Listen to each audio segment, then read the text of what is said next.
자, 9번입니다. 토지 임차인의 지상물 매수 청구권이죠. 1번이 답이죠. 존속기간 약정이 없는 경우에 임대인의 해지 통고로 소멸한 경우에도 토지 임차인은 지상물 매수를 청구하는 것이 가능하니까 1번이 뭐죠? X고 1번이 답이죠. 2번 지상물 매수를 청구하기 위해서 동의를 받을 필요는 없고요. 그 다음 3번 무효가든 미등기든 아무 상관이 없고요. 그 다음에 4번 대항력 있는 임차권자라면 새롭게 양수한 제3자에게도 지상물 매수를 청구할 수가 있을 거고요. 그 다음에 5번은 당연히 한번 읽어보시면 될 것 같아요. 그죠? 10번입니다. 그러니까 5번은 남의 땅 위에 있는 건물까지 사줄 필요는 없다는 얘기입니다. 그죠? 임대인 소유 토지에 있는 건물만 사주면 되죠. 10번. 그런 갑으로부터 2000년 7월 1일 기간 약정 없이 토지를 임차한 뒤 그 지상 건물 한 채를 신축하였고, 갑은 2011년 8월 1일 을에게 임대차 계약의 해지를 통과했다. 갑과 을 사이의 법률 관계가 하나 설명으로 틀린 것은, 자, 이 토지 임대차고요. 존속기간의 약정이 없죠. 그러면 해지 통고로 소멸한 경우에도 임차인은 지상물 매수를 청구하는 것이 가능하기 때문에 5번이 답이죠. 5번 갑을 사이의 임대차 계약에서 임대차 종료 시에 건물을 철거하기로 했대. 이거 무효입니다. 왜냐하면 지상물 매수 청구권에 관한 민법 규정은 강행 규정이기 때문에 특약으로 뭐 할 수 없어요? 배제할 수 없고요. 따라서 이런 건물의 매수를 청구할 수 없다. X죠. 11번입니다. 1번 임차권을 양도하려면 임대인의 동의가 필요합니다. 따라 1번처럼 동의 없이 제3자에게 양도할 수 있다. X가 되죠. 2번 경제사정 등의 변동이 있다면 차임회나 보증금에 대한 증감 청구권이 가능하니까 감액을 청구할 수 없다. X가 되고요. 3번 상가 건물 임대한 갑이 임차인들의 차임 연체를 뒤 임대차 계약을 해지했어요. 그러면 상가든 뭐든 바로 소멸해야죠. 바로 소멸해야 되니까 6개월이 경과해야 명도를 청구할 수 있다. X가 되고, 그 다음에 4번 2기분의 차임을 지급하지 않았다면 보증금의 액수와 상관없이 임대차 계약을 해지할 수 있기 때문에 4번도 뭐죠? X가 되죠. 5번이 답입니다. 몇 기죠? 2기분을 지급하지 않으면 임대차 계약을 해지할 수가 있습니다. 넘기셔서 12번입니다. 보증금 5천만원, 월 50만원의 의뢰 건물 임차한 갑은 6개월 전 50만원 중 30만원을 그리고 3개월 전 50만원, 지난해는 50만원 해가지고 어쩌고저쩌고 나와 있는데 차임을 지급하고 있지 않죠, 그죠? 자, 그러면 일단 2기분의 차임을 지급하지 않으면 임대차 계약을 뭐 할 수 있죠? 해지할 수 있고, 2기분을 지급되지 않았다면 임차 보증금에서 까버릴 수 있죠. 그죠? 다시 말하면 보증금에서 깔지 말지 누구 마음이요? 임대인 마음이고요. 따라서 옳은 것은 3번. 이런 임대차 종료 전이라 할지라도 연체 차임을 보증금에 충당할 수 있다. 이게 뭐죠? 맞는 질문이 되겠죠. 그 다음에 13번 옳은 것을 찾는데요. 1번이 답입니다. 임대인은 적극적으로 사용 수익하게 해줄 의무가 있고요.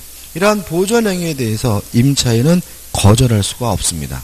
다만 이러한 보존행위로 임대차의 목적을 달성하지 못하면 임차인은 임대차 계약을 해지할 수 있습니다. 이런 얘기죠. 보존행위 누가 해줘야 돼요? 임대인.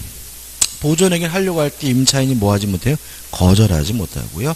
다만 임대차 계약의 목적을 달성하지 못하는 경우에는 임대차 계약을 해지할 수만 있을 뿐이죠. 14번이죠. 갑의 건물 임차인은 갑의 동의 승낙 없이 임차권 양도 계약에 따라 그 건물을 병에게 양도하였다. 다음 중 틀린 것은 이렇게 나와 있는데, 일단 1번 등기를 했든 안 했든 임차권을 양도하려면 임대인의 동의가 필요하고요. 2번 중요하죠. 동의가 없었다 하더라도 양도 전대 계약 자체가 뭐는 아니죠? 무효는 아니죠. 왜요? 무효면 뭣도 생기지 않아요? 책임도 생기지 않으니까. 따라서 유효하기 때문에 3번 동의를 얻지 못했다면 임차인은 양수인에게 책임을 져야 되고요. 그 다음에 4번은 지역적 판례니까 의미가 없고 5번 갑이 병에게 손해배상을 청구하려면 기존의 임대차 계약을 뭘 해야 돼요? 해지해야 됩니다. 따라서 해지하지 않고 있다면 양수인인 변에게 손해배상을 청구할 수가 없으므로 5번은 뭐죠? X가 되는 거죠. 15번입니다. 동의 얻지 않고 전대를 했죠. 옳은 곳을 찾는데 4번 목적물의 멸실이 병의 고의 과실로 인한 것일지라도 을은 손해배상 책임을 부담한다. 맞는 지문이겠죠. 그래서 답은 뭐죠? 4번이고 1번 동의를 얻지 않았더라도 전대차 계약은 무효가 아니라 뭐죠? 유효고 2번 병에 대해 갑은 직접 자기에게 임차물에 반환할 것을 청구할 수 있다. X입니다. 임대차 계약을 해지 않는 한 누구한테 돌려주라고 반환 청구해야 돼요? 을에게 돌려주라고 반환 청구를 해야 되고요. 3번 임대차 계약을 해지하지 않는 한 병에게 손해배상을 청구할 수는 없고요. 5번 동의 없이 한 전대차는 즉시 해지 사유이지 해지 통보 사유는 아니죠. 그래서 옳은 것은 4번이네요. 그 다음에 16번 해가지고 막 짜증나죠. 그죠? 뭐 이렇게 난데 16번에 이제 중요한 것은 뭐냐 하면 3번과 4번을 기억인데 이런 얘기입니다. 임차인에 대한 재산, 생명에 대한 보호 의무가 임대인에게 있느냐? 원칙 없다. 따라서 임대인은 임차인의 재산, 생명에 대해서 뭐가 없어요? 보험은 없는 거죠. 아파트를 세를 줬어요. 집이 불나서 임차인이 죽었어요. 임대인이 책임질 문제 아니죠. 그죠? 장례식장 가가지고 2번 반 절하고 3번은 부조하면 끝이고 도둑 들었대요. 그럼 전화하면 어떻게 아이고 안 됐네요. 이렇게 맞장구 쳐주면 그만이지. 임대인이 뭐 할 의무는 아니에요. 책임질 것은 아니죠. 다만 숙박계약과 같은 단기 임대차의 경우에는 보호 의무가 어떻게 해요? 있다. 여간방입니다. 여간방도 임대자는 얘기죠? 불나서 투숙이 죽었어요. 임대인 뭘 져야 돼요? 책임을 져야 되겠죠? 여간방입니다. 도둑이 들어서 다 숙박객이 털렸어요. 누가 책임져야 돼? 임대인이 책임져야 되겠죠. 그래서 원칙적으로는 없지만 숙박계약과 같은 단기 임대차는 있다. 이렇게 간단하게 정리하면 됩니다. 17번이죠. 일시 사용을 위한 임대차. 아까 말씀드린 것처럼 뭐는 인정이 돼요? 비용 상환 청구권은 인정이 돼요. 그래서 1번 기억이 답이고요. 나머지 것들은 뭐죠? 일시 사용을 위한 임대차는 적용되지 않습니다. 18번입니다. 임차권을 양도하거나 전대하려면 임대인으로부터 동의를 받아야 돼요. 방 한 칸만을 전대할 때는 동의받을 필요 없죠. 자, 예를 들어서 아파트 독채를 지금 뭐예요? 임대해가지고 살고 있는데 건너방 하나가 비길래 자취하는 대학생한테 세를 줬어요. 전대했어요. 그때는 굳이 뭐 받을 필요 없어요? 동의받을 필요가 없습니다. 따라서 5번 보시면 을이 건물의 소부분을 병에게 사용하게 한 경우 갑은 이를 이유로 임대차 계약을 해지할 수 있다. X입니다. 소부분을 사용하게 하고자 할 때는 임대인으로부터 뭐 받을 필요 없어요? 동의나 승낙을 받을 필요 없다는 거 기억해 두시면 되겠죠. 넘기셔가지고 19번이죠. 동의 없이 전대가 이루어졌고요. 틀린 설명을 찾는데 5번이 답이겠죠. 동의를 얻지 못했다면 병은 전차인은 임대인에게 지상물 매수도 청구할 수 없고요. 부속물 매수도 뭐 할 수 없어요? 청구할 수가 없을 테니까 2, 5번이 뭐죠? 답이 되겠죠. 아무튼 매수를 청구할 수는 없죠. 그 다음에 20번 옳은 걸 찾는데 큰 의미 없고 보증금에 대해서는 한 가지만 주의하시면 아까 나왔었죠. 연체 차임을 보증금에서 깔지 말지는 누구 마음이죠? 임대인 마음입니다. 그거 하나만 주의하시면 돼요. 그 다음에 이제 21번입니다. 갑은 자신의 X 건물 을의 토지와 교환하는 계약을 체결하면서 을에게 8천만 원의 보충금을 지급하기로 했다. 다음 설명이 틀린 거죠. 이게 여기 나왔죠. 자, 보증금이 아니라 뭐죠? 보충금이다. 오타네, 그죠? 8천만 원의 뭐죠? 보충금이죠. 보충금. 일단 보충금 안 주는 건 채무불이행이죠. 지금 2억짜리 부동산하고 1억짜리하고 교환하면서 보충금을 얼마 주겠어요? 8천만 원. 8천만 원 안 줘요. 채무불이행이죠. 그래서 계약을 뭐 할 수 있어요? 해지할 수 있으니까 2번 을은 갑의 보충금 미지급을 이유로 교환 계약을 해지할 수 없다. X가 되고 답은 뭐죠? 2번인 거죠. 1번 서면 작성할 필요가 없고요. 3번 계약 체결 이행 전에 X 건물이 지진으로 붕괴됐어요. 위험부담 문제죠. 쌍방 모두 뭐 할 필요 없어요? 이행할 필요가 없으니까 Y 토지 인도를 청구하지 못한다. 맞는 질문이죠. 4번 X 건물에 설정된 저당권의 행사로 을이 그 소유권을 취득할 수 없게 됐어요. 담보 책임이죠. 그럼 상대방은 선악 불문하고 계약을 뭐 할 수 있죠? 해지할 수가 있고요. 그 다음에 5번 교환 계약이 해제가 돼서 원상 회복해야 되는 관계는 뭐죠? 동시이행 관계죠. 답은 뭐죠? 2번입니다. 22번입니다. 안 볼 겁니다. 그죠? 너무 길고 의미 없습니다. 넘겨보시면 23번입니다.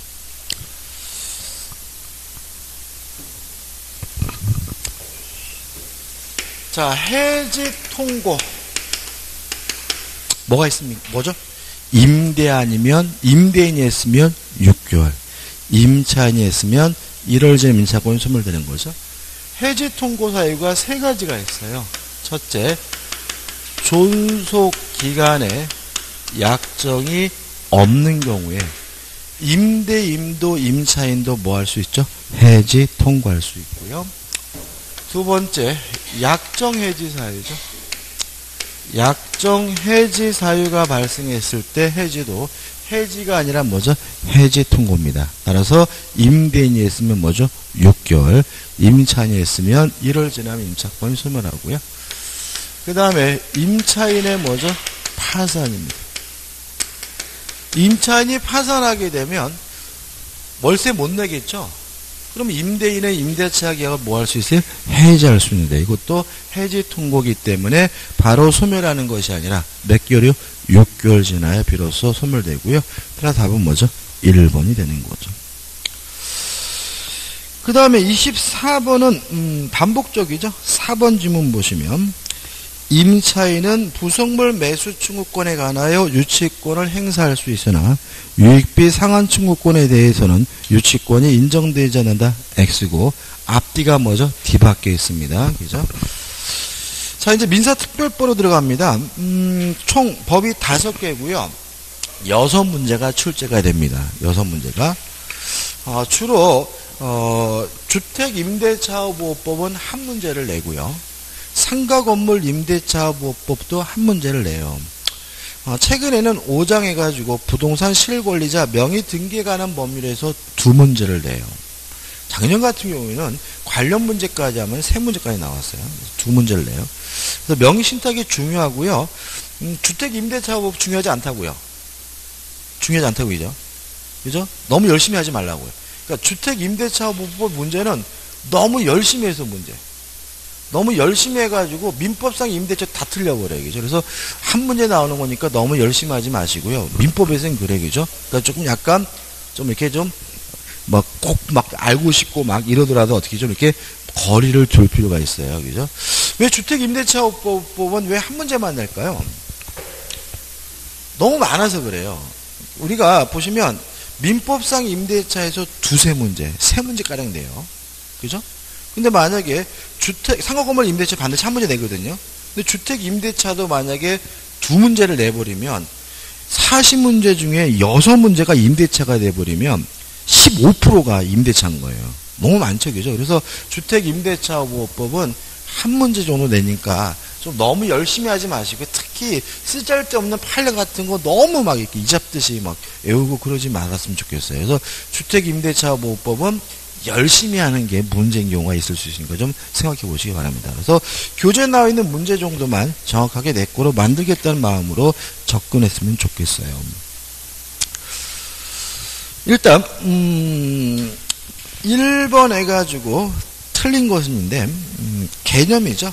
개념이고 일단 임차인이 법인인 경우에는 원칙적으로 주택임대차보호법이 적용되지 않습니다. 다만 최근에 개정을 통해서 예외적으로 임차인이 법인인 경우에도 주택임대차보호법을 적용해 주는 경우가 있는데 두 가지입니다. 법인인 임차인이 LH공사인 경우, 토지주택공사인 경우, 두 번째 중소기업입니다. 중소기업인 경우에는 주택임대차보호법을 적용해줘요. 5번 보시면 법인이 주택을 임차하면서 그 소속 직원의 명의로 주민등록을 하고 확정일지를 구비한 경우에는 모든 상사법인도 주택임대차보호법상 우선변제권을 주장할 수 있다. X입니다. 다시 말하면 LH공사나 지방공사나 중소기업인 경우, 특히 상사기업 같은 경우에는 중소기업인 경우에만 적용해 주기 때문에 5번은 뭐죠? X가 되는 거죠. 그 다음에 2번입니다. 2번에 틀린 것을 찾는데 일부가 비주거용이어도 주택임대차보호법을 뭐합니까? 적용을 합니다. 근데 문제는 2번 보시면 임차주택의 일부가 주거 외의 목적으로 사용되는 경우에도 그것이 겸용건물로 인정되면 그 주택 부분에 대하여 주택임대차보호법이 적용되는 것이 아니라 전체에 대해서 다 적용됩니다. 다시 말하면 일부가 비주거용이면 비주거용 부분까지 다 뭐가요? 주택임대차보호법이 적용되기 때문에 2번은 뭐가 돼요? X가 되는 거죠. 그 다음에 3번 문제입니다. 주택임대차보호법의 적용 대상이 되는 경우를 모두 고르면 기억, 임차주택이 미등기인 경우 적용됩니다. 그죠? 니은번 임차주택이 일시 사용을 위한 것임이 명백히 밝혀졌어요. 이런 건 뭐가 있을까요? 주택의 경우. 요새 보시면 에어비앤비 같은 거 있죠. 에어비앤비 같은 경우 보면은 원래 취지가 뭐죠? 그 집끼리 바꾸는 거잖아요. 그죠? 그래서 예를 들어서 제가 영국으로 여행 가려고 하는데 영국 사람이 한국으로 여행 오려고 얘기죠. 그러면 둘이 뭐 집을 맞바꿔 사용하는 경우. 그럼 목적물이 주택이더라도 명백히 뭐죠? 일시 사용을 위한 것이고 당연히 뭐가 적용될 수 없습니까? 주택임대차보호법이 적용되지 않겠죠. 니은번 안 돼. 이것번 사무실로 사용되는 건물이 주거용 건물 용도가 변경됐다면 말 그대로 그냥 뭐예요? 주거용 건물이니까 주택임대차보호법 적용이 되고요. 디귿번, 1번 적법한 임대권을 가진 자로부터 임차했으나 임대인이 주택 소유자가 아니에요. 그래도 뭐죠? 주택임대차보호법 적용되겠죠. 따라서 적용되는 것은 기억, 디귿, 리을에서 몇 번이 답이죠? 3번이 답이죠. 잠깐 정답 좀 확인해 볼게요.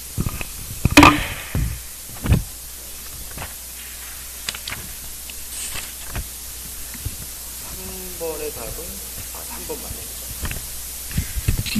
제가 잘못 표시해놨네. 3번이 맞습니다. 4번 주택 임차권의 적용 범위에 관한 판례의 내용으로 틀린 것을 찾는데요. 4번 질문을 보시면 이런 게 있습니다. 주택 임차에는 굳이 전세권 등기할 필요는 없죠. 오히려 전세권이 불리하잖아요. 그런데도 전세권 등기를 했어요. 그럼 이때는 우리 판례는 주택 임차권과 전세권 두 가지 권리를 함께 가지고 있는 것으로 이해합니다. 왜 그러냐면 전세권 설정 등기했다는 이유로 전세권으로 가버리면 세입자가 엄청나게 불리해져요. 그래서 이게 논리적으로 모순이 있지만 세입자를 보호하기 위해서 그 사람은 주택임차권도 전세권도 두 가지 권리를 어떻게 해요? 따로따로 가지고 있는 것으로 이해하고요. 두 가지 권리는 뭐죠? 전혀 별개의 권리로 이해합니다. 그럼 예를 들어가지고 주택 임차인으로서 배당에 참여했어요. 그 사람은 전세권으로서는 배당 참여 안 한 거예요. 무슨 말 아시겠습니까? 왜? 발개 걸리니까. 전세권자로서 경매 신청했어요. 주택 임차권자로서는 뭐 하는 거예요? 경매를 신청한 게 아니에요. 다시 말하면 주택 임차권과 전세권을 동시에 가지고 있는 경우에는 두 가지 권리를 뭐예요? 동시에 가지고 있는 것에 의하고 전혀 뭐죠? 별개의 권리를 이해하는 게 우리 판례 입장입니다. 4번을 보시면 주택 임차인이 그 지위를 강화하고자 별도로 전세권 설정 등기를 맞춰줬더라면 주택 임차인이 주택임대차보호법 제3조 1항의 대항력권을 상실하면 이미 취득한 주택임대차보호법상의 대항력 및 우선변제권을 상실하는 것은 아니다. 상실됩니다. 근데 뭐는 계속 가지고 있는 거예요? 전세권은 뭐죠? 계속 가지고 있는 거죠. 답은 뭐죠? 4번이 되는 거죠. 그 다음에 3번 질문 보시면 집합 건물의 지하실 등 공용 부분을 임대차한 경우 이것도 많더라고요. 그러니까 옛날에 이제 오래된 아파트 같은 경우에 연립 지하에 연탄광이 있는 경우가 많아요. 서울에 그런 데 많습니다. 근데 지금은 다 보일러가 뭐죠? 도시가스로 바뀌니까 연탄광 같은 거 필요가 없으니까 거기다가 뭐죠? 방을 들여가지고 세를 주는 경우가 많아요. 그게 뭐예요? 집합 건물의 지하실 등 공용 부분이죠. 연탄광은 원래 뭐예요? 공용 부분인데, 그죠? 임대차한 경우에도 그 공용 부분이 실질적으로 주거용으로 사용되는 경우에는 주택임대차보호법을 뭐합니까? 적용을 합니다. 왜냐하면 주거용 건물이라면 무허가든 미등기든 그런 건 뭐하지 않습니까? 고려하지 않기 때문에 그러는 거니까 주의하시기 바랍니다. 그 다음에 넘기셔가지고 5번이죠. 대항력에 관한 다음 질문이 틀린 것인데 주택은 인도받고 전입신고하면 이길 날 대항력이 생기죠. 임차권이 임차권 등기에도 대항력이 생기죠. 언제요? 등기한 때. 다시 말하면 등기했다는 이유로 대항력이 생기는 것은 이길이 아니라 뭐죠? 등기한 때이므로 5번이 뭐죠? 답이 되고요. 나머지 문들은 뭐 다 일반적인 내용이죠. 그 다음에 6번은 기출문제인데 1번이 답이에요. 1번은 의미 없어요. 1번 몰라도 돼요. 그죠? 나머지 것도. 2번 주택임차권도 재산권이므로 뭐가 되죠? 상속이 되죠. 상속될 수 없다. X고요. 또 3번 묵시적으로 갱신되면 또다시 몇 년입니까? 2년입니다. 다만 임차인은 언제든지 자유롭게 해지 통지할 수 있고 3월이 지나면 주택임차권은 뭐하게 돼요? 소멸되죠? 3개월 내에 해지 통고해야 되는 것은 아닙니다. 3번도 뭐죠? X죠. 4번 임대차 계약이 종료가 됐더라도 보증금을 반환받지 못하고 있으면 임대차는 뭐죠? 종료되지 않고요. 5번 한국토지주택공사죠. 자, 한국토지주택공사는 법인이지만 뭘 적용해 줍니까? 주택임대차보호법을 적용하므로 대항력을 취득하지 못한다는 질문은 X가 되죠. 답은 1번인데 1번은 몰라도 되고 나머지 만 조심하시면 되겠죠. 7번 문제입니다. 갑이 은혜주택을 임차한 경우 주택임대차보호법상 임차권의 대항요건인 주민등록을 마친 때 해당하는 것을 모두 고르면 기업, 을이 위주택을 담보로 더 많은 대출을 받기 위하여 갑의 주민등록을 갑이 모른 채 다른 곳에 이전했어요. 무효죠. 불법한 거죠. 따라서 갑의 주민등록은 아직 뭐예요? 이전되지 않은 것이므로 대항력이 있는 거죠. 니은번 대항력을 취득하려면 전입신고만 정확하면 돼요. 만약에 전입신고가 정확하다면 담당 공무원이 실수로 주민등록부에 잘못 기재했더라도 대항력이 발생하므로 니은번도 뭐죠? 대항력이 있죠. 디귿번 다가구형 단독주택은 지번만 정확하면 돼요. 동호수는 틀려도 상관이 없고 동호수는 기재하지 않아도 상관이 없으므로 디귿도 뭐죠? 대항력이 있죠. 1번 임차주택의 아파트입니다. 다세대 주택은 지번뿐만 아니라 뭐까지요? 동호수까지도 뭘 해야 돼요? 정확해야 되니까 다동 103호인데 라동 103호로 전신고했다면 잘못된 거기 때문에 대항력이 없고요. 답은 뭐죠? 3번이 되는 거죠. 8번 틀린 것을 찾는데 2번이 답이죠. 2번 다가구용 단독주택은 뭐만요? 지번만 정확하면 되죠. 나중에 다세대 주택으로 변경되더라도 있던 대항력이 뭐 되진 않아요? 소멸되진 않을 거고요. 따라서 답은 2번이 되겠죠.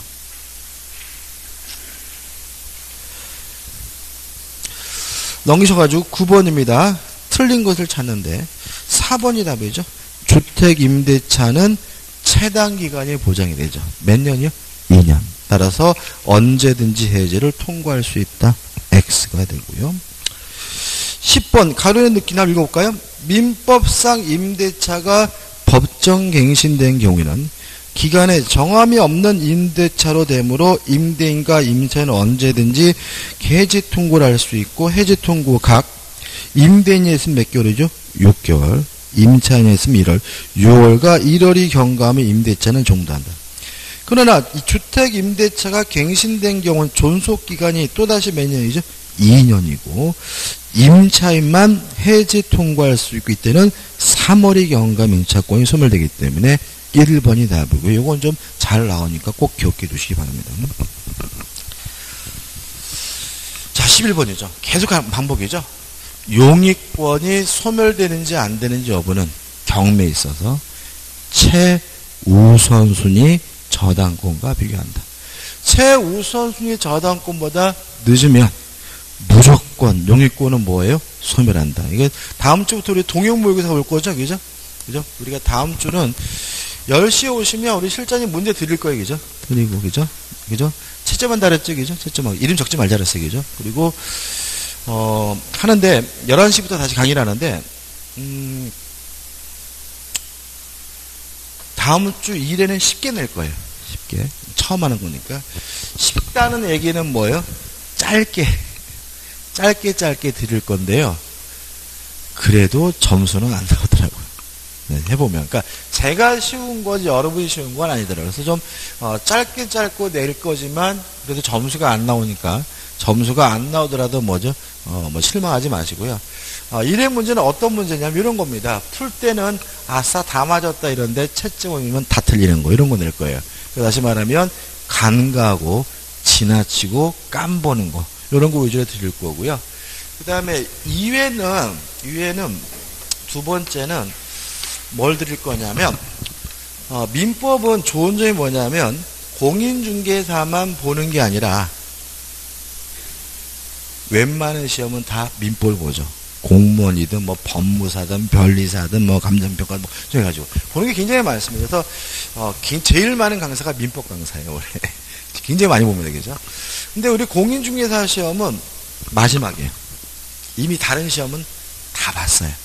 다 봤기 때문에 특히 이 산업인력관리공단에서 하는 자격시험 변리사, 감정평가사, 뭐 행정사, 뭐 주택관리사 해가지고 이미 올해 시험 문제가 다 나와 있는 상태이기 때문에 그 올해 시험 문제 중에서 공인중개사 시험범위에 해당하고 난이도가 지나치게 어려운 것이 아니라면 정리해서 2회 때 드릴 거예요.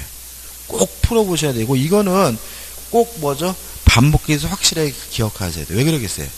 어차피 문제를 출제하는 사람도 참고할 수밖에 없어요. 그러니까는 이런 얘기죠. 산업인력관리공단 입장에서는 뭐 자료를 줘야 될 거 아니에요. 가장 좋은 자료가 뭐예요? 기출문제. 아니면 뭐죠? 올해 자기들이 뭐죠? 시행한 민법 시행 문제들 자료로 줘요. 그러니까는 그걸 참고해서 내기 때문에 대단히 뭐죠? 유사한 문제들이 많이 출제돼서 올해 각종 시험에 나온 민법 문제 중에서 시험 범위에 해당하고 난이도가 지나치게 어려운 것이 아니라면 2회 때 40문제 정리해서 드릴 거예요. 그 다음에 이제 3회, 4회 때는 좀 길고 어려운 문제 드릴 거예요. 그래서 다음 주에 1회 올 때는 뭐죠? 이런 말 하시면 안 돼요. 시간 부족해서 10문제 찍었어요. 그러면 저에 대한 뭐죠? 배신이. 짧게 드릴 거니까, 그죠? 배신이고, 절대로 뭐죠? 주어진 시간 내에 풀어야 돼요. 웃으시는데, 생각해 보세요. 1차 과목이 몇 문제예요? 80문제죠? 나는 10문제를 찍었어요. 시간이 부족해서. 그럼 몇 초를 더 썼을까요? 한번 생각해 보시죠. 80문제인데 만약에 다른 사람보다 문제당 5초를 더 써봐요. 그러면 5%에서 하면 400초죠? 400초는 몇 분인가요? 7분인가요? 7분? 7문제 찍는 거예요, 이게, 5초가. 무슨 말인지 아시겠어요? 그러니까 다시 말하면, 나는 남보다 10문제를 무조건 찍는다. 이게 큰 차이가 아니라, 그 문제별로 몇 초 상관에서 결정이 되는 거예요. 습관이에요, 솔직히 말씀드리면. 그분한테 40문제를 풀면서 100분 줘봐요. 그분 또 찍고 있어요. 습관입니다, 이거는. 그래서 다시 말하면 반드시 고쳐야 될 뭐예요? 악습이고, 만약에 내가 주어진 시간 내에 문제를 못 푼다면 심각한 문제인 거예요. 공부할 필요 없어. 뭐하러 해요? 해봤자 뭐죠? 못 풀 건데. 그죠? 의미 없는 거란 말이죠. 그러니까는, 뭐예요? 반드시 연습하셔야 되고, 나눠야 돼요. 그러니까 예를 들어가지고, 그냥 쭉 풀면, 이분들은 분명히 뭐 10문제 찍고 있어요. 그러니까 어떻게 해요? 한 5문제 풀고, 시계를 봐가지고, 몇 분 풀었는지. 해가지고 어떻게 해요? 나눠가지고 자꾸 연습을 해가지고 주어진 시간 내에 풀어야 되고 몇 초만 줄이면 돼요? 3, 4초만 줄이면 돼. 하나, 둘, 셋. 이거라고, 이걸 못 줄이겠어요, 그죠? 그죠? 그럼 주어지니까 이게 습관이기 때문에 꼭 하셔야 되고, 다음 주에는 뭐죠? 반드시 어떻게 다 풀어야 되고, 제가 답안에 채점하는데, 뭐 3번을 쭉 내려긋거나, 4번을 쭉 내려긋는 분이 계시면, 제가 막 지랄거릴 거예요. 농담이고요. 꼭 하시고. 뭐하다 얘기 나왔죠? 몇 번 할 차례죠? 11번이요. 근저당권이 설정된 A의 주택을 갑이 임차하여 대항력과 확정일자를 구비한 후 2번 저당권을 설정하였는데 2번 저당권의 저당권이 임차주택이 매각됐어요. 주택 임차권 무조건 소멸하죠. 왜요? 최우선순위 저당권보다 후순위니까. 지금 왜 이 얘기를 했냐면 계속 틀리는 분이 계셔. 그죠? 잊지 마세요. 그죠? 답은 뭐죠? 1번입니다. 갑은 매수인에 대하여 자신의 임차권을 주장하여 계속 거주할 수 있다. X. 최우선순위 저당권보다 늦기 때문에 이 주택 임차권은 무조건 뭐가 돼요? 소멸돼야 됩니다. 답은 뭐죠? 1번입니다. 12번입니다. 주택을 매수하여 2014년 7월 1일 소유권 이전 등이 갖춘 갑은 2014년 7월 5일 당해주택으로 전입신고를 한 후 그 주택에서 거주하고 있어요. 그러면 갑의 신분은 소유자죠. 그죠? 다시 읽어봐야 돼요. 왜 딴 생각하셨나요? 주택을 매수하여 2014년 7월 1일 소유권 이전 등기를 갖춘 갑은 2014년 7월 5일 당해주택에 전입신고를 하는 그 주택에 거주하고 있어요. 그죠? 누구예요? 소유자입니다. 이 사람은 2015년 7월 1일 을에게 그 주택을 매도하고 당일 임대차 계약을 체결하고 을로부터 그 주택 임차에 계속 거주하고 있어요. 그럼 이 사람은 소유자에서 신분이 임차인으로 바뀌었죠. 언제 소유자에서 임차인으로 바뀌어요? 등기해주면 소유자에서 임차인으로 바뀌겠죠? 그럼 이 사람이 대항력을 취득한, 이미 전입신고했으니까 뭐죠? 대항력이 생기겠죠? 그럼 어떻게 해요? 이전 등기해준 이길날 뭐가 생겨요? 대항력이 생겨요. 무슨 말이 생기죠? 다시 한번요. 소유자여서 임차인으로 신분이 바뀌는 시점은 이전 등기를 해주면 더 이상 소유자가 아니라 뭐예요? 임차인이죠. 이 사람은 주민등록을 했기 때문에 대항력이 생깁니다. 따라서 임차인 된 날, 그 이길이니까 어떻게 해요? 이전 등기해준 날, 이길날 뭐가 생깁니까? 대항력이 생기므로 이전 등기해준 날은 언제입니까? 2015년 10월 1일이고 따라서 대항력이 발생하는 시점은 10월 2일에서 5번이 답이 되는 거죠. 13번입니다. 틀린 것을 찾는데 4번이 답입니다. 4번. 당연한 얘기인데 그래서 읽어볼까요? 임차인 갑이 임대인의 승낙을 받아 을에게 임차주를 적법하게 전달한 경우, 그러면 전입신고를 하고 주민등록을 하고 거주하는 사람은 더 이상 갑이 아니라 누구예요? 을인 거죠. 그죠? 그죠? 따라서 갑의 임대주택에 거주하지 않고 자신의 주민등록을 인정하지 아니하여도 전차인이 주택을 인도받아 주민등록을 하여 을은 제3자에 대하여 대항력을 갖는다. 맞는데. 그죠? 잠깐만요. 답이 몇 번이죠? 4번이? 1번부터 볼게요. 갑 소유 주택 을이 임차하면서 존속기간을 1년으로 한 경우 임차인은 을은 갑에게 주택 임대차 보호법에 따라 2년의 기간을 주장할 수 있다. 맞죠? 왜냐하면 최단 기간이 몇 년이요? 2년이 보장되죠. 2번 갑이 을에게 대여한 금전 채권을 변제받지 못하지 이를 임대차 보증금으로 전환하여 을 소유 아파트에 대하여 임대차 계약을 체결하고 주택임도 및 주민등록을 마쳤다면 임대차 계약은 통정허위 표시로 볼 수 없는 한 갑의 임차권은 제3자에 대한 대항력이 있다. 맞죠? 통정허위 표시는 무효가 있지만 통정허위 표시가 아니라면 뭐죠? 유효하고 대항력이 있죠. 맞네요. 3번 주민등록이 직권 말소된 후 임차인 갑이 주민등록법 소정의 이의 절차에 의하여 말소된 주민등록이 회복된 것이 아니라면 직권 말소 후 재등록이 이루어지기 이전에 이해관계를 맺은 선의의 제3자 을에 대하여 갑은 임차권으로 대항할 수 없다. 맞습니다. 5번 사의 경우 전차인 을이 주택을 인도받았으나 을의 이름으로 주민등록을 이전하지 않아도 갑의 이름으로 주민등록이 되어 있다면 을은 제3자에 대하여 대항력을 갖지 못한다. 맞죠? 하이 참 저자분이 이런 생각인 것 같아요. 갑이 을과 만나서 임대차 계약을 하고 을이 인도받았고 전입신고를 했어요. 그러면 요 시점에서 뭐가 있어요? 대항력이 있죠. 근데 을이 또다시 병에게 뭘 했습니까? 전대를 하고 전대를 해서 병이 인도받고 전입신고를 하면 이때는 병이 인도받고 전입신고한 때 대항력이 생기는 것이 아니라 을이 전입신고한 그 시점으로 대항력이 계속 뭐가 돼요? 유지가 되거든요. 그런 의미에서 4번은 뭐가 돼요? X다. 이런 취지인 것 같아요. 4번 다시 한번 해볼게요. 임차인 갑이 임대인 승낙을 받아 을에게 임대주를 적법하게 전대한 경우 갑이 임대주택에 거주하지 않고 자신의 주민등록을 이전하지 아니하더라도 전차인들이 주택을 인도받아 자신의 주민등록을 하여야 을은 제3자에 대하여 대항력을 갖는다. 이게 X네, 그죠? X네, 그죠? 잘못됐네, 그죠? 저자분이 맞네. 제가 틀렸어요, 그죠? 뭐냐면, 요 문제는 아니네, 요 문제는 아니고. 인도받고 전입신고를 하면, 이길 날 뭐가 생기냐면, 대항력이 생겨요. 누구냐면, 임차인에게. 다시 말하면, 임차인이 누구예요? 갑이고, 전차인이 누굽니까? 을이거든요. 따라서, 대항력권은 누가 갖추냐면, 전차인이 갖춘다면, 그 대항력은 누가 갖는 거냐면 임대인이 갖는 것이므로 을은 제3자의 대항력을 갖는 게 아니라 누가 가져야 돼요? 갑이 대항력을 가져야 돼요. 해설을 좀 볼게요.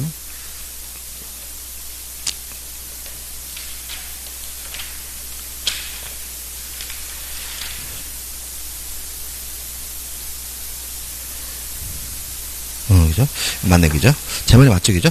다시 말씀드리면, 왜 그럴까요? 왜 을이 대항력권을 가지면 갑이 대항력을 취득한다고 해석할까요? 이유는?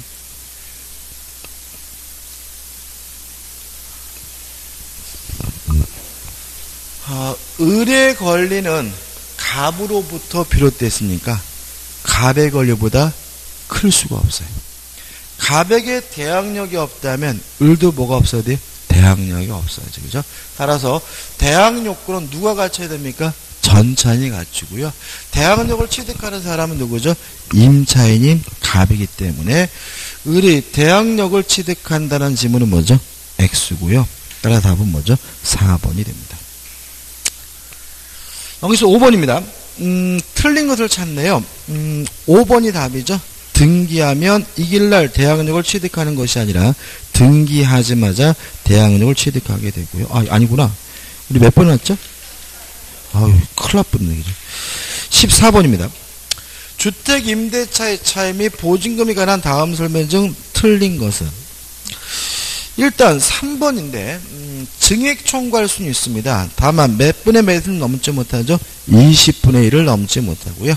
1년에 한 번씩만 할 수 있다는 꼭 기억해 두시기 바라고. 그 다음에 5번인데 X예요. 개정을 통해 가지고 곱하기가 아니라 더하기로 개정했어요. 이 숫자도 잘못해서 그죠? 숫자도 잘못됐는데 숫자 같은 거 신경 쓰지 마시고 이제는 곱하기가 아니라 뭐죠? 더하기다. 그래서 5번이 답입니다. 그죠? 다시 말씀드리면 보증금을 월세로 바뀔 때는 이제는 더 이상 곱하기가 아니라 뭐죠? 더하기다. 뭐는요? 주택은. 상가는 아직도 뭐예요? 곱하기예요. 그죠? 답은 뭐죠? 5번이죠. 15번입니다. 틀린 것을 찾는데 2번 대항력을 갖춘 임차인이 그 주택에 관한 저당권 설정 후 임대인과 합의로 임차보증금을 증액한 경우에는 경락인에 대하여 임차보증금의 증액 부분에 대하여 관하여 대항할 수가 있다. X입니다. 왜 대항할 수 없느냐면 저당권 설정 후기 때문에 그래. 저당권이 설정된 후기 때문에 저당권자에게 대항할 수 없고 따라서 누구한테도요? 경락인에게도 대항할 수는 없죠. 답은 2번이죠. 그 다음 우측에 16번입니다. 틀린 것을 찾는데 2번이 답이죠. 우선 변제는 언제 받을 수 있죠? 경매가 돼야. 제가 이런 말씀 많이 드리죠. 경매가 됐을 때 소멸되는 권리만 뭘 받을 수 있어요? 배당을 받을 수 있고 우선 변제 받을 수 있다. 따라서 2번 임차인은 임대차가 종료하지 않더라도 보증금지 일정에 대한 주택 양수인에게 우선 변제를 청구할 수 있다는 지문은 뭐죠? X입니다. 항상 우선 변제는 경매가 됐고 소멸된 경우만 우선 변제가 인정된다는 거 기억해 두시기 바랍니다. 17번 1번이 답인데 큰 힘이 없고 제가 설명이 필요한 것은 뭐냐면 4번이죠. 4번 보시면 주택임대차보호법상 대항력과 우선변제권 후 두 가지 권리를 겸유하고 있는 임차인이 임차주택에 대한 경매 절차에서 보증금 전액을 배당받지 못한 때에는 보증금 중 배당받을 수 있던 금액을 공제한 잔액에 대하여 경락인에요 대항하여 이를 반환받을 때까지 임대차 관계 존속을 주장할 수 있다. 맞는 질문인데 여기서 이게 맞는 이유는 앞에서 대항력이 있다는 것 때문에 대항력이 있다는 말은 이 사람은 최우선순위 저당권보다 먼저 뭘 갖췄다는 얘기예요? 대항요건을 갖췄다는 얘기고요. 오해 없으시기 바라고 4번은 맞고 기억해 두시고 그 다음에 5번 소액 임차 보증금을 보장받기 위해서는 확정 일자까지 갖출 필요는 없습니다. 다만 경매 개시 결정 기입 등기 전까지 뭐는 갖춰야 돼요? 대항 요건은 갖춰야 된다는 것도 꼭 기억해 두시기 바랍니다. 넘기셔가지고 18번 3번이 답입니다. 왜냐하면 주택 임차인은 집을 비워주지 않아도 뭐 할 수 있죠? 경매를 청구할 수가 있고요. 19번 틀린 것을 찾는데 5번이죠. 대항력이 있는 임차인이 경매 절차에서 우선 변제권을 선택했다는 말은 최우선 순위 저당권보다 빠르다는 얘기죠. 근데 배당받게도 선택했어요. 원칙은 뭐가 돼야 돼요? 소멸돼야 되지만 예외가 있죠. 보증금은 전액 변제되지 않은 경우에는 임차권이 뭐 되지 않아요? 소멸되지 않고 잔액을 가지고 경락인에게 대항할 수가 있기 때문에 답은 뭐죠? 5번이 되는 거죠. 20번입니다. 가입표입니다. 한 가지 조심할 것은 우리 민법에서는 소액 임차보증금 액수를 뭐 할 필요는 없어요? 외울 필요는 없어요. 그러니까 중개사법에서는 어떨지 모르겠어요. 그렇지만 최소한 민법에서는 소액 임차보증금의 한도 금액 같은 거 뭐 하지 마세요? 외우지 마십시오. 그죠? 괜히 외우지 말라는 거 쓸데없이 외우시려는데 그러지 마시기 바랍니다. 가입표죠. 21번입니다. 틀린 걸 찾는데 1번 보시면 갑이 주택을 병에게 매도했어요. 을은 그 매매대금으로부터 최우선 변제 받을 수 있다. X죠. 우선 변제든 최우선 변제든 뭐가 됐을 때만요? 경매가 됐을 때만 문제되는 거죠. 답은 뭐죠? 1번이죠. 그 다음에 4번 보시면 주택과 대지가 함께 경매되세요. 그러면 주택 임차에는 건물에도 우선 변제 받을 수 있고 대지에도 뭐죠? 우선 변제 받을 수 있죠. 그죠? 공동저당이에요. 공동저당은 동시 배당하면 가액의 비율에 따라서 뭐가 결정돼요? 분담액이 결정되기 때문에 동시에 배당받을 경우 최우선 변제권은 대지와 건물의 가액에 비례하여 안분 배당받음이 원칙이다. 맞는 점입니다. 다시 말하면 뭐 최우선 변제든 우선 변제든 주택 임차인은 대지에 대해서도 뭐 받을 수 있어요? 우선 변제 받을 수 있고 건물에 대해서도 뭘 받을 수 있어요? 우선 변제 받을 수 있으니까 그때 주택 임차인 뭐로 취급하냐면 공동저당으로 취급해요. 그래서 뭐죠? 동시 배당하면 안분 배분받고 가액의 비율에 따라서 이시 배당하면 뭐죠? 전액을 다 받을 수가 있겠죠. 22번입니다. 틀린 것을 찾는데 가입표입니다. 그죠? 보지 마세요. 그죠? 의미 없고 뭐 이렇게 많이 넣었어요. 그죠? 넘겨보시면 23번입니다. 주택 임차인이 사망한 경우 임차권 승계입니다. 자, 사실혼 관계에 있는 배우자는요, 상속권이 없어요. 다만, 임차권만은 승계받을 수가 있습니다. 어떻게 승계받냐면요, 상속인이 없으면 단독으로 승계받고요, 상속인이 있으면 이촌인의 친족과 공동으로 승계받습니다. 이런 걸 왜 규정하고 없을까요? 이런 겁니다. 둘이 이제 어떻게 해요? 결혼했어, 그죠? 결혼식 가가지고 막 어떻게 해요? 이상한 옷 입고 뭐 난리 피고 뭐죠? 막 필요연도 하고 막 신혼여행 가서 뭐 그냥 진하게 놀고 와도 부부는 아니죠. 왜? 혼인신고 안 했잖아. 와도 부부는 아니에요. 그게 사실혼 관계예요. 그죠? 근데 우리나라는 혼인신고 제일 늦게 하잖아요. 그죠? 그런 상태에서 이제 신혼집을 마련하면은 보통 누구 이름으로 많이 계약을 해요? 남자 이름으로 계약을 많이 하죠. 근데 그 인간이 출근해서 뒤져버렸어요. 그러면 과거에 어떤 일이 벌어졌어요?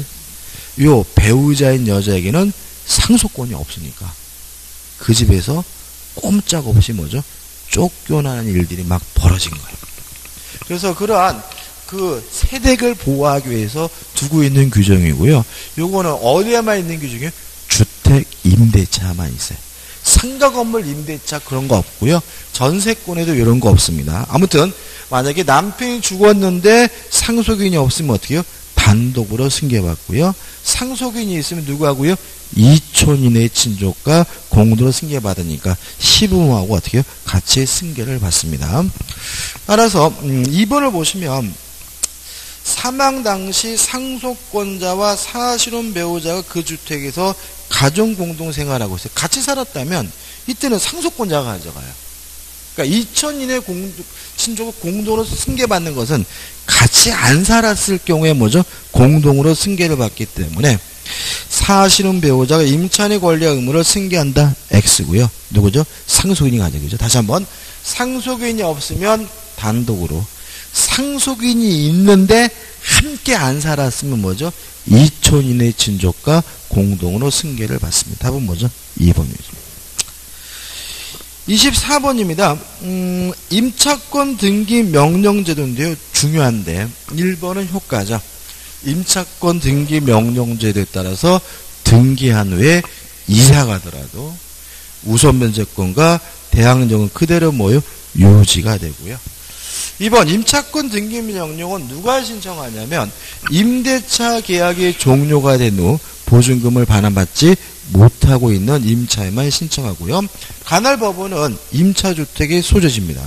그 다음에 3번 이러한 임차권 등기 명령 제도에 따라서 임차권 등기가 이루어진 후에 새로 이사온 새로운 임차인은 소액 임차인이라 하더라도 보호받지 못합니다. 그래서 답은 뭐죠? 3번이 되죠. 4번 비용은 누가요? 임대인이 부담하고 그 다음에 5번은 뭐 특별한 의미가 없습니다.